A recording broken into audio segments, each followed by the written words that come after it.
Hi guys, ఇవాళ release అయిన movie taxis అనే మూవీ చూడటం జరిగింది. సో ఎలా ఉంది అనేది మాట్లాడుకుందాం. బాగుందా లేదా అనేది కూడా మాట్లాడుకుందాం. అసలు స్టోరీ ఏంటిది, సినిమా ద్వారా చూస్తున్న ప్రేక్షకులకు ఏం మెసేజ్ ఇచ్చారు, అసలు స్టోరీలో ఏముంది, దేనికోసం సినిమా తీశారు, అందులో హీరో ఎవరి కోసం పోరాటం చేశారు అనేది మాట్లాడుకుందాం.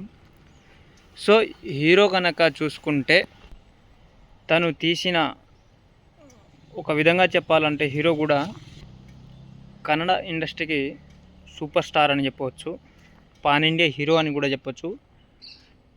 కేజీఎఫ్ చాప్టర్ 1 చాప్టర్ 2 తర్వాత తన మార్కెట్ కూడా చాలా ఒక్కసారిగా ఊహించని రేంజ్లో పెరిగింది. ఆ స్టార్డమ్ని హ్యాండిల్ చేయలేకపోతున్నారా హీరో అనే ఒక డౌట్ కూడా వచ్చింది మూవీని చూస్తే. తన ఎంచుకుంటున్న స్టోరీని సరిగా ఎంచుకోలేకపోతున్నారా. ఈ మూవీ ఇలా రిలీజ్ అయిన movie minimum 4 to 5 years shooting జరిగిందండి. అప్పటి నుంచి స్టార్ట్ చేసిన మూవీ ఇవాళ రిలీజ్ అవ్వడం జరిగింది. సో మన హీరో వచ్చేసి మొన్న మల్లారెడ్డి యూనివర్సిటీలో చెప్పడం కూడా జరిగింది. ఏంటంటే సినిమా అంత పెద్దగా ఊహించుకున్నంత పెద్దగా ఏం లేదు, మేము అంతగా ఏం చేయలేదని చెప్పేశారు పబ్లిక్గా. కానీ దాన్ని ఎవరికైనా అర్థమైందో లేదో తెలియదు. కానీ సో ఈ మూవీ మీద ఇంత హైప్ రావడానికి రీజన్ ఏంటంటే వాళ్ళు మూవీ నుంచి స్టార్టింగ్ నుండి గ్లింప్సం ఇవ్వడం కానీ, ట్రైలర్ ఇవ్వడం కానీ, సో సాంగ్స్ ఇవ్వడం కానీ ఇస్తున్న దాన్ని బట్టి చూస్తుంటే చాలా హైప్ వచ్చేసింది ఒక్కసారిగా. సో మూవీ అసలు ఏంది అని మాట్లాడుకుంటే 1947 నుంచి స్టార్ట్ చేస్తారండి. గోవా, అక్కడ వేరే వాళ్ళు ఆ గోవాని పరిపాలిస్తారు. సో హీరోకి సిస్టర్గా నయనతార ఉంటుంది. వాళ్ళ ఫాదర్ చనిపోతారు, వాళ్ళ మదర్ కూడా చనిపోతారు. ఎలా అయిందనేది మనకు క్లారిటీ లేదు. వాళ్ళ సిస్టర్ ఏమంటుంది యష్ని, గోవాని ఎట్లాగైనా శాసించాలి, ఈ సామ్రాజ్యాన్ని మన చేతిలో గ్రిప్లో తెచ్చుకోవాలని అని చెప్పడం జరుగుతుంది. సో అప్పటి నుండి స్టార్ట్ అయిన పోరాటం చేసుకుంటూ వస్తూ ఉంటారు, అదొకటి. తర్వాత మూవీలో నాకు ఎక్కువ కనిపించింది ఏంటంటే కింద కనబడుతుంది, మద్యం సేవించడం ఆరోగ్యానికి హానికరం. అది మాత్రం మూవీ స్టార్ట్ అయినప్పటి నుంచి ఎండ్ వరకు అలాగే ఉంటుంది. దాన్ని మాత్రం మూవీ టీం వాళ్ళు మాత్రం రిమూవ్ చేయలేదు. ఎప్పుడు చూసినా హీరో చేతిలో గన్ను ఉంటే కాల్చేయడమే. గన్ను చేతిలో ఉంటే బుల్లెట్ ఆ గన్ను లాగదు, కాల్చేయడమే. గన్ను ఉంటే చాలు, ఫట్ట ఫట్ట ఫట్ట కాల్చేయడమే. చేతిలో స్మోకింగ్ ఉంటే కాల్చేయడమే. బాటిల్ ఎనీ టైం చేతిలో ఉంటుంది. డ్రైవింగ్ చేసినా ఏం చేసినా బాటిల్ ఎత్తడం, తాగడం ఉంటుంది. సో తనకు నచ్చిన అమ్మాయి అని ఉంటే, కొంచెం అనుకూలంగా ఉంటే అమ్మాయి దగ్గరికి వెళ్ళిపోవడం, శృంగారం చేయడం. చాలా బోల్డ్ సీన్. ఇదేనండి సినిమా స్టోరీ, ఇదే. వాళ్ళు ఏమనుకున్నారేమో కానీ స్టోరీ అయితే చెప్పదగ్గ స్టోరీ ఈ లైన్ అని మనకు చెప్పడానికి రివ్యూ ఇవ్వడానికి కూడా లేకుండా చేశారండి. అసలు సినిమా దీన్ని మందు తాగడం, గన్నుతో కాల్చడం, అమ్మాయిల దగ్గరికి వెళ్ళి శృంగారం చేయడం, ఇదేనా? డైరెక్టర్ ఏమనుకున్నారేందో దీన్ని తీసుకొని, ఇదే లైనప్ తీసుకొని మూవీ తీసి రిలీజ్ చేస్తే 500 కోట్లు బడ్జెట్ అంటున్నారు. 500 కోట్లు ఏందండి స్వామి? అసలు ఏ స్టోరీ ఉందని 500 కోట్లు పెట్టారు నాకైతే అర్థం కాలే. వరస్ట్ అంటే వరస్ట్, చెత్త, పరమ చెత్త. ఏం లేదు, డొల్లా. సింపుల్గా చెప్పాలంటే దాంట్లో స్టోరీనే లేదు. తర్వాత కియారా అద్వానీ హీరోయిన్, దాని గురించి మాట్లాడుకుందాం. సో కియారా అద్వానీ వచ్చేసి సర్కస్, ఆమె పని ఆమె చేసుకుంటూ బతుకుతుంది. సర్కస్ వెళ్ళే టైంలో వీళ్ళు అందరూ గ్యాంగ్స్టర్ పరంగా వెళ్తారు.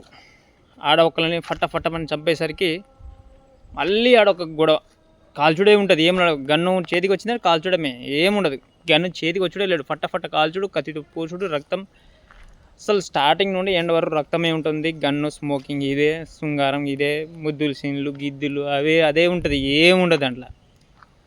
తర్వాత అక్కడ నుండి హీరోయిన్ ఆమె వస్తుంది.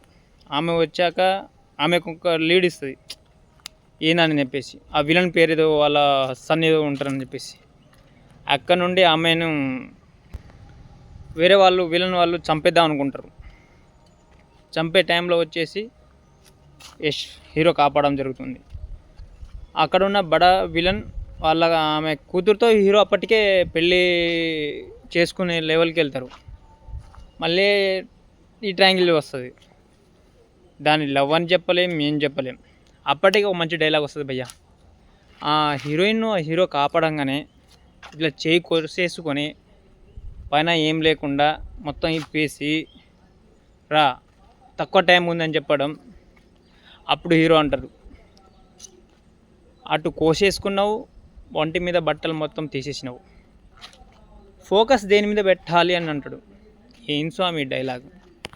ఇంకో డైలాగ్ ఏంటంటే, ఒక లేడీ అంటుందన్నమాట, ప్రతి మగాడికి బొడ్డు కిందే చూపు, అదొక డైలాగ్ ఉంటుంది. సో సెకండ్ హాఫ్ ఓకే అంతంత మాత్రాన ఉంది, ఇంటర్వెల్ అయింది. సో ఫస్ట్ హాఫ్ అంతంత మాత్రం ఉంది, ఇంటర్వెల్ అయింది.